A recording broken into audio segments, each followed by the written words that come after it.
What's up, guys? It's Parallax Abstraction, and this is Retro Flashfoward, showcasing gaming's roots in the current generation.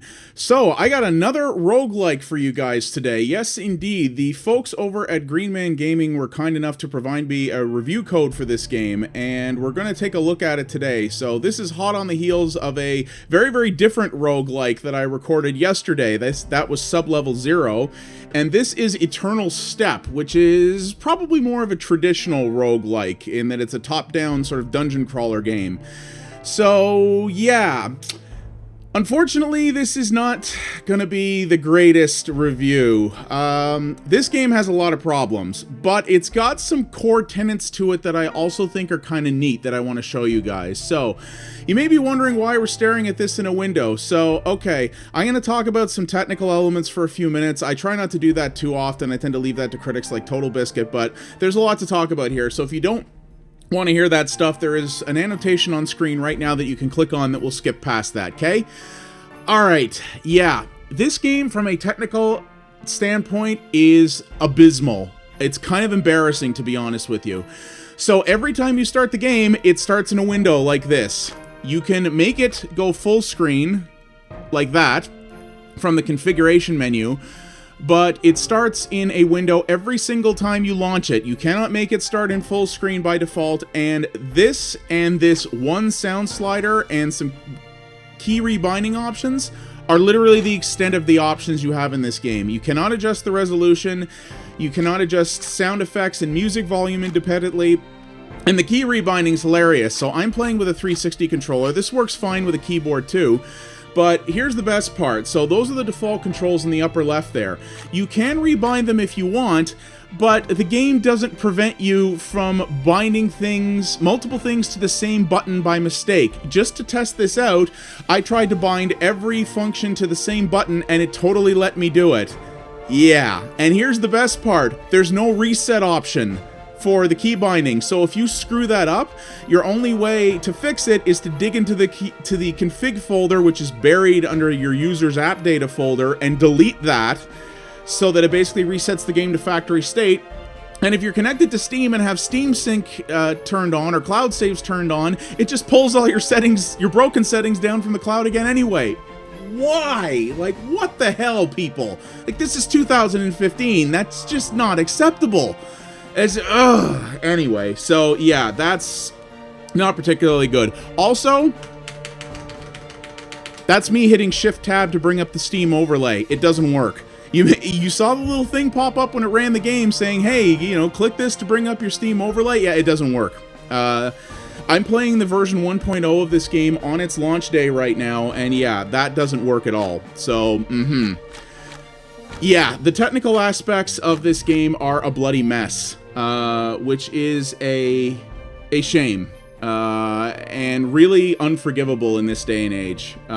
This is made by a small two-man team from the UK, who, by the way, does have the best, one of the best developer names of all time. They're called Once More with Gusto. I love that name. But yeah, this from a technical aspect is ridiculous. This is unacceptable. This game, the good thing about it is that it probably will run on a potato, so you could probably play this on a laptop or something like that if you wanted. I didn't bother to try, but yeah, I imagine it runs very well on anything. But yeah, this lack of options and just starting in a window and everything, and the way bindings are done, not cool at all. Alright, so technical rambling over. So, what about the game itself? Well, it's got problems too, but like I said, there's a core element here that's pretty neat. So, there's a card system in this that involves loot. I'm going to show you guys that later. I'm just going to have it go with the default layout right now so I can show you the gameplay.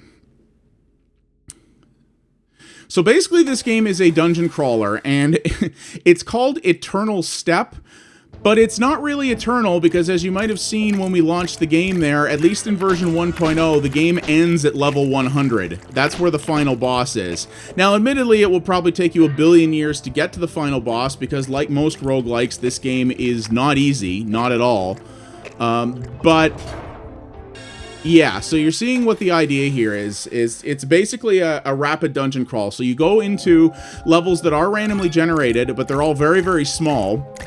Which some might see as a bummer. I actually don't, because I think that's kind of the idea, is that you're supposed to go through the levels at a rapid pace.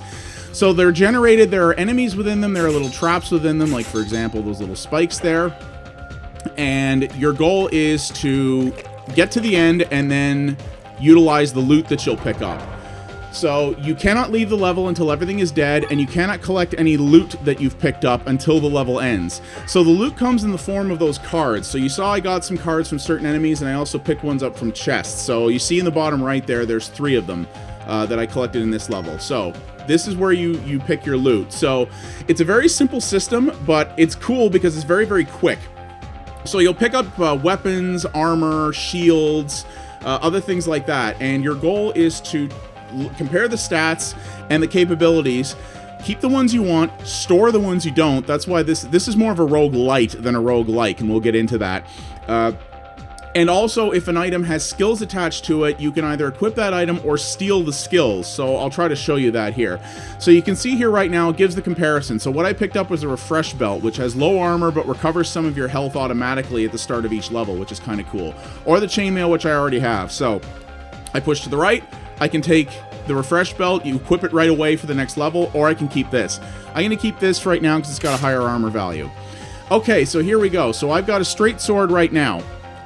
Or I can get a rapier. A rapier is much faster, but it has much lower attack. So personally, I would rather stick with the straight sword. So I can either store the rapier, or you see there's an up and a down. So slot 1, it has a skill. So rush is one of the skills that you can equip to a weapon. So what you can do is you can either store that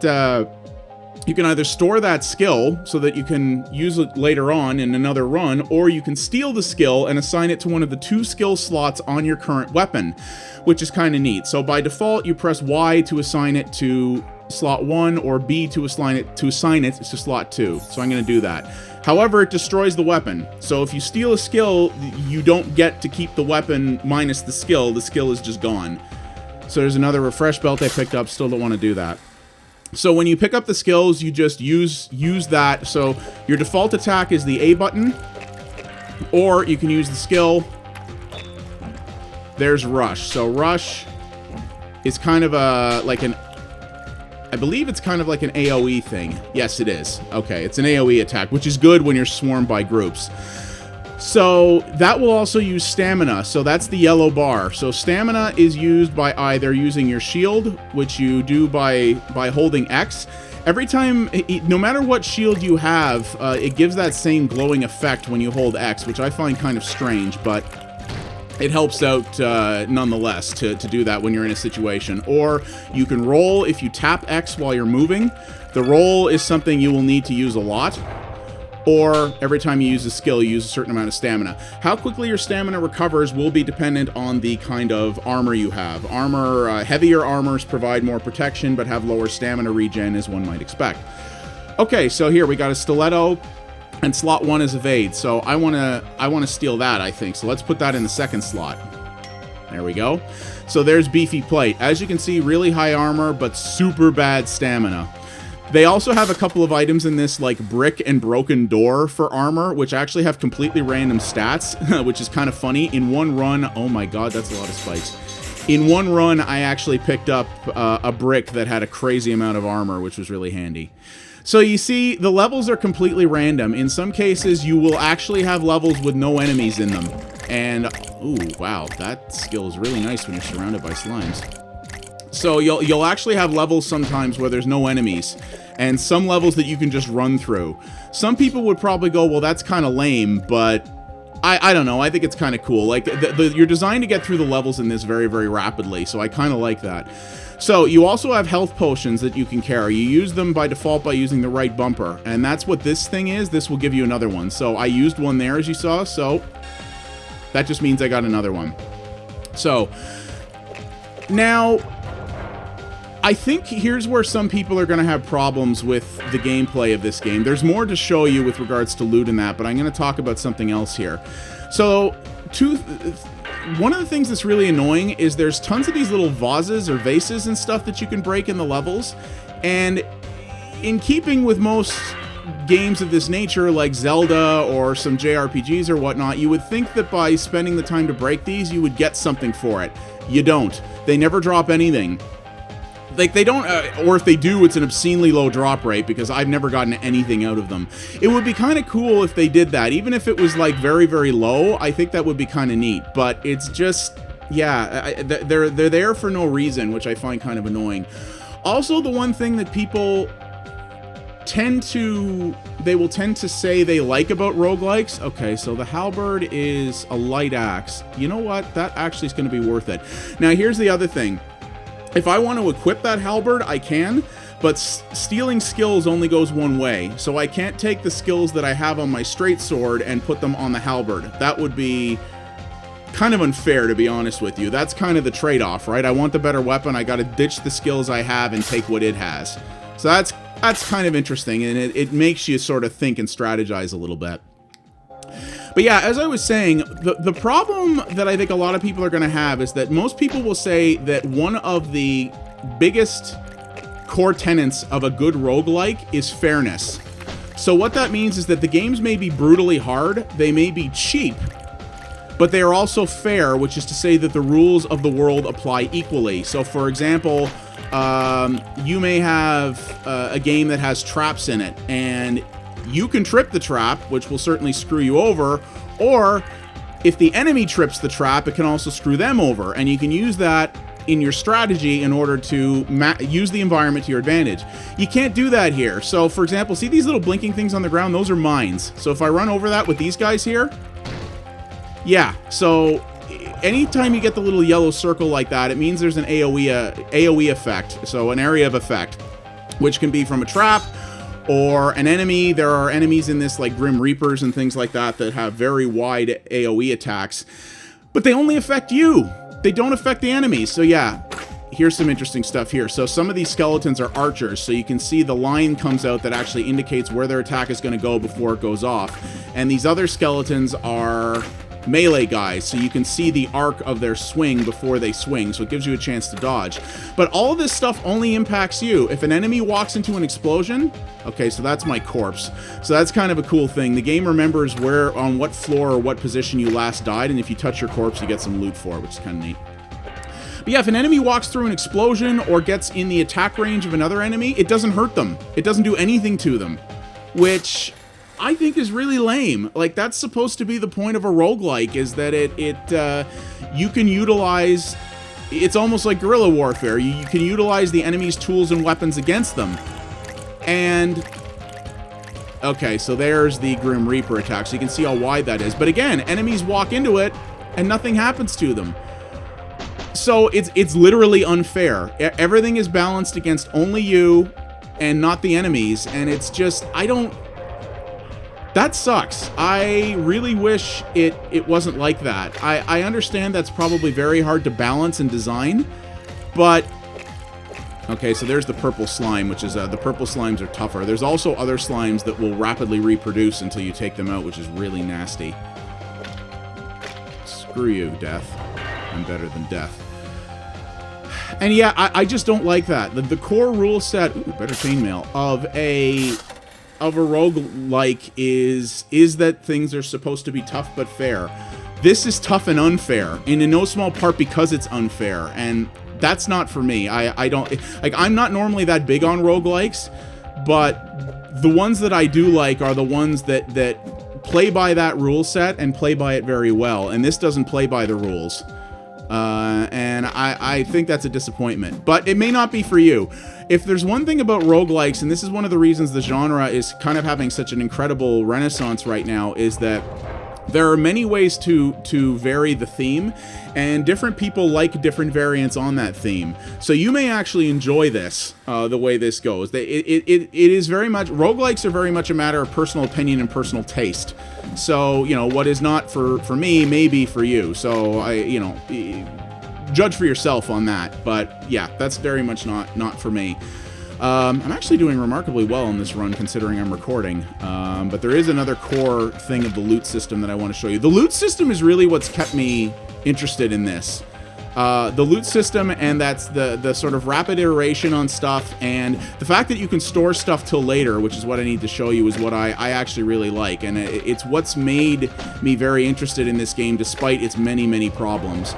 I mean, among its other problems are its presentation. Now, The character art and the enemy art, which I assume is hand-drawn based on the look of it, looks pretty cool. But the environments look incredibly bland and boring. Now, there has not been a lot of environmental or enemy variety so far. Apparently, this game will checkpoint before you get to major bosses, so you don't always have to start over at floor 1. You can start at a later floor if you want, if you've hit that checkpoint. I've gotten to level... Oh, bugger. I screwed that up. I hit the wrong button. I have gotten to level 15, and I have not yet checkpointed in this game. So I don't know when that happens. So yeah, you can enter your name on a tombstone here, which actually is just done for the purposes of tweeting this out, which, yeah, ugh, gross. Or you can just skip it. Yeah, there are checkpoints in this, but they appear to be very, very far spread apart because I have never hit one yet. And I've put probably a few hours into this game so far, and I still haven't managed to do that. So, all right, so here is where things get interesting. So you can start the game with just a basic layout, which is what I did before, or you can choose your layout. So here's how this works. So anytime you have seen a weapon once, it gets added to, or a weapon or armor or an item, whatever, once, it gets added to this book. And you see here there's a quantity below each one. So you can either choose an item from this to go in with. Now, it will not show you what the statistics are. It will only show you the core elements of the item. You can go in with that. Or if you don't have something, you can buy it if you like. So you're going to see here in the upper right of that card, you see those two numbers. So 1 and 5 is its sell value and its buy value. So you can buy items with what's called fragments. And you can see in the bottom left there the count of each type, of each category. So if you have an item that you've picked up that is in your book, but that you don't have any of and that you want to use, you can actually destroy other items that you know you're not gonna want. So like, I probably wouldn't want this rapier, so you can just fragment it. And you see I got a fragment for that. So its value is 1, so I can get 1. Other weapons, stronger weapons, have higher values. And if I have enough fragments, I can actually buy another weapon that I have that I want. So say I want to play next time with the stiletto. So let's just do this for testing purposes. So it costs 5, so we can... Oh, you can't fragment your one straight sword because I guess that's the basic weapon. Well, that's really lame. Well, anyway, if I had enough fragments, which I don't, I could then purchase a stiletto and go in with that. That's kind of neat. It allows you to, it requires you to sort of, again, strategize, figure out what weapons you really like, and balance your inventory strategy out so that you can go in with the stuff that you always really want. I think that's kind of neat. That's kind of a different system that, and a different way of approaching things that I've seen anyway, and I like that. I actually really like that method. I think this is one of the coolest parts of this game. So let's pick the straight sword. So you go through the same thing with armor and shields as well. So I've actually picked up a decent amount of stuff here. Whoops, I didn't actually mean to fragment that, but halves trap damage. You see, that's kind of neat. Some of some of the traits and statistics that these items get is pretty neat too. So it's really cool in that regard. This is the best part of the game, without a doubt. The roguelike, standard combat thing is whatever. And the presentation is not very good, but this is kind of cool. So,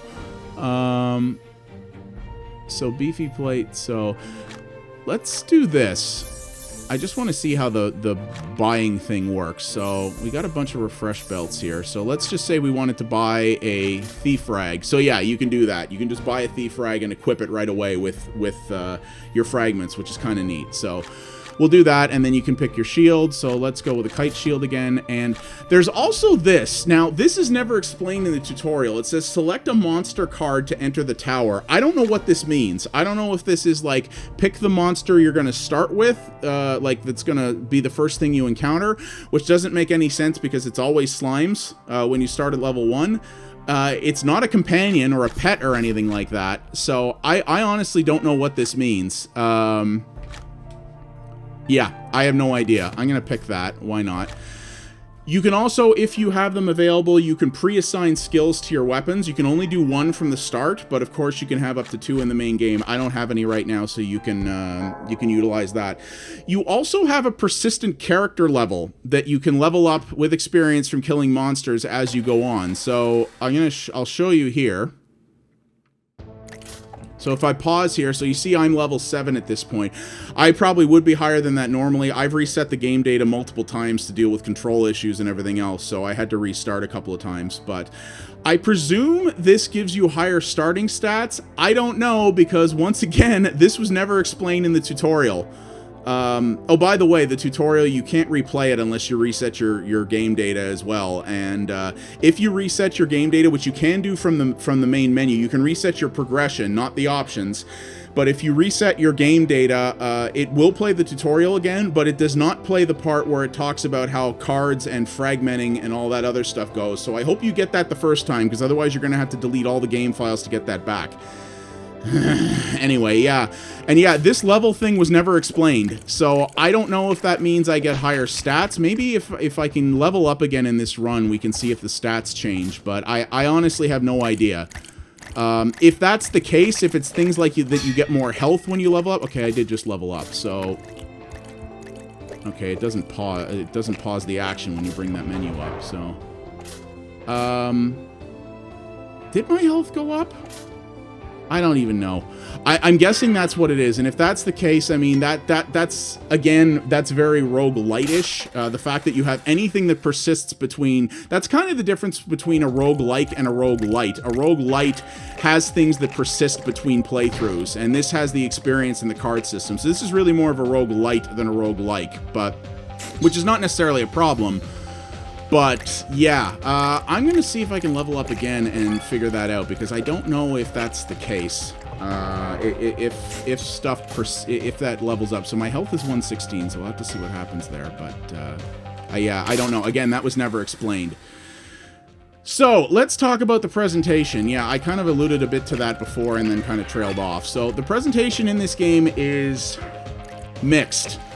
I think the character art is kind of neat. I think the environments are pretty bland. I think the enemies that I've seen are pretty bland. I really don't like the fact that you just get the same enemies over and over again early in the game with very little variety. I presume there's more than that once you hit a checkpoint, but again, despite having played... Ooh, I got bonus loot for killing those guys.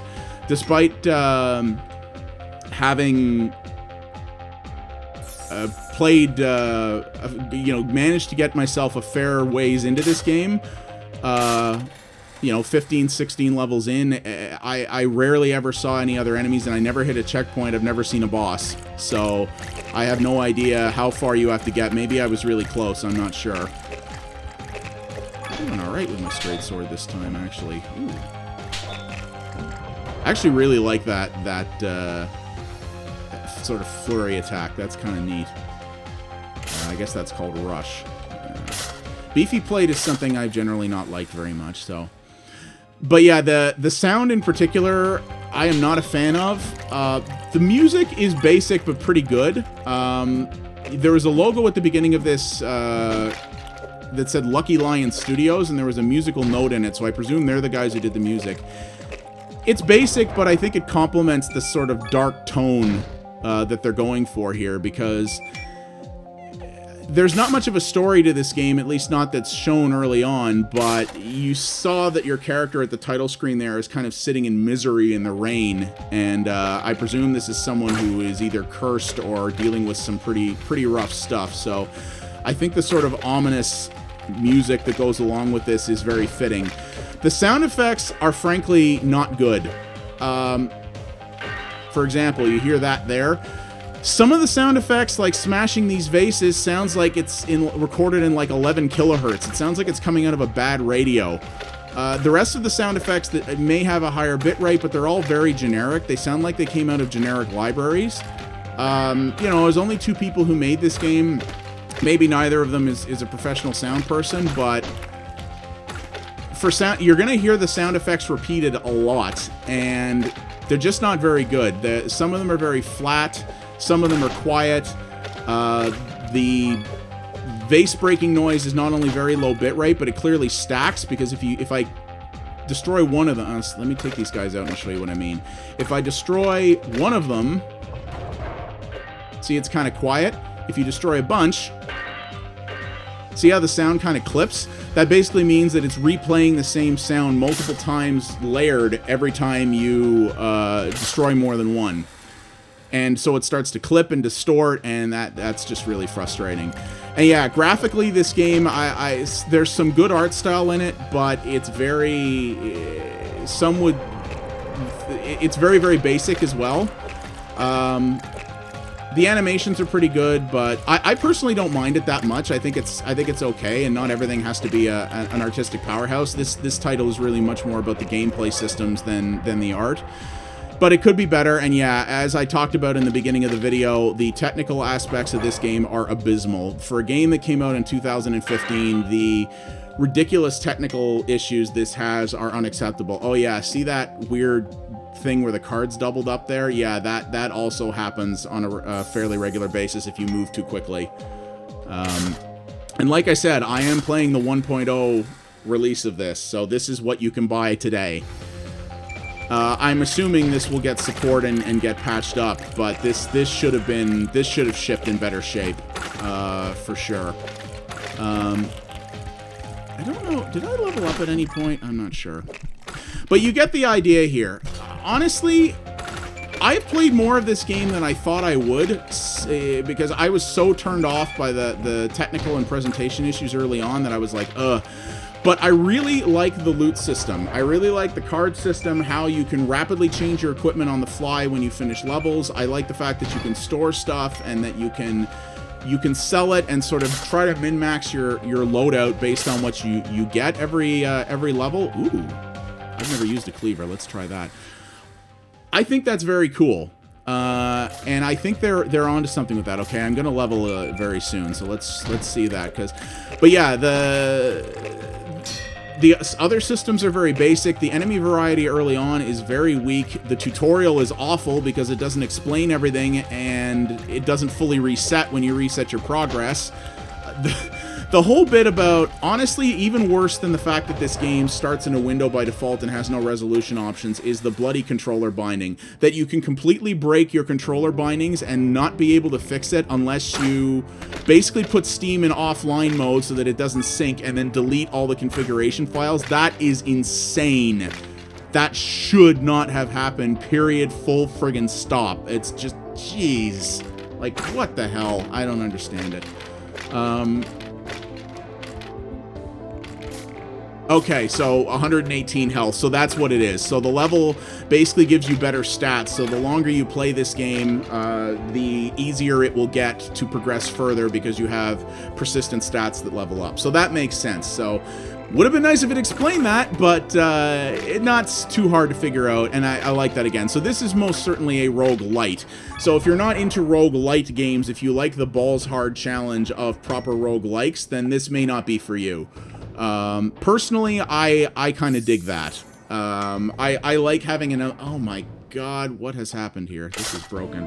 I personally like persistent elements like that. I think it gives you a reason to keep coming back and you know, get better quickly. If you don't want to devote a bazillion hours to one game, that is a good way to make you feel like you're getting permanent progression and benefit even when you're failing a lot. So that's cool. But yeah, that's basically it. This is interesting. So this game was actually... Green Man Gaming not only gave me the review code for this, you may have seen at the beginning a logo called Green Man Loaded. Green Man Gaming is actually trying to morph now from more than just a digital retailer. They are trying to morph into an indie publisher. So this is one of a few games they have in the pipe right now that's coming out, which is interesting. I think they could be a very interesting option to be a digital publisher. This is one of their first releases, and I hope they can do better in the future. You know, I don't like to rag on I don't like to rag on indie developers, especially a first-time developer like Once More with Gusto. You know, there's only so much you can do with two people, but there are teams of two people who have done more and better than what was done here. Oh yeah, the Mega Hammer. That thing is really cool, but it's incredibly slow, so I don't think I'm going to use it. Tower shield. I don't use shields that often, as you've seen, so let's try that. Halberds are pretty good too, but no, let's stick with this because it has stuff. Man, we got a lot of good stuff that's going to go into storage here, so... Yeah, I don't like to rag on them too much, but I'm sorry. Smaller teams have done better than this, and they got a good idea. They really do. I really... The loot system they have in this game, maybe it's not even unique to them. I'm not sure. I'm not a roguelike fanatic, so maybe this has been done elsewhere, and I just don't know. But I think it's a good idea, and I like it. I like the card system. I like the skill stealing. I like the way they have implemented many of the things in here. Oh, I got rocked. Holy crap. But the presentation is awful. The sound design is not very good. The graphics are to each their own. I think they're okay in spots and not great in others. And yeah, the version of this, for something that wasn't even a port, for something that came out on PC first, I'm sorry, it's unacceptable. That has got to be done better. But there's an interesting idea here. So this stuff is subjective, you know. If you can put up with these technical issues, if you like the idea of what the game is offering, and you can put up with those technical shortcomings, then maybe give it a try. You might like it. So yeah, there's also emblems here. Every 5 levels you progress, you get another one of these that you can equip, and it's a permanent benefit. This is also a cool thing. You can reset it. So every 5 levels you progress further into the game, you get another one of these. So it's another persistent thing that helps you... sort of gain that little bit more progression every time you move forward, which is cool. I like that. Again, I really like the system, some of the systems design in this. I think it's really cool. I think that's where this game really excels. But it falls down on the presentation. If you're more into the systems than the presentation and you can put up with the technical shortcomings, I think you'd like this. You might find something cool in here. I might play some more of this for sure, even in spite of the problems. I do not get as hung up on those things as some people, but for a game that is $10 US to buy, it's $8 in its launch week, but for a game that's $10 US to buy, you can get a lot better polished experiences for $10, if you ask me. And I think this game should have probably just stayed in the hopper longer and gotten a chance to be more polished and more refined. I think if they'd have done that, we could have got a really interesting take on the roguelike genre. At this point, we have an interesting take on the roguelike genre that is a mess in a great number of other ways. I hope they keep supporting it. I hope they update it. I hope it gets better. But yeah, if technical things are important to you and art style is as important to you as gameplay, buyer beware, I guess. So... it's too bad that the first game I ever got a review code for I have to kind of beat up on, but such is the way it goes. Thank you to Green Man Gaming for providing that code. Hopefully they won't say screw you for future stuff. But yeah, there's a good idea here. It's just... it needs to be more polished than this. So yeah, that is Eternal Step, developed by the amazingly named Once More with Gusto, and published by Green Man Loaded in 2015 for the PC. Yeah, you can get this either through Steam or on Green Man Gaming, which just gives you a Steam key. If you do think that this is something that would interest you, if you click on the referral link in the description below and purchase through Green Man Gaming that way, a tiny little piece of your purchase would go to help support my channel, which I would appreciate very much.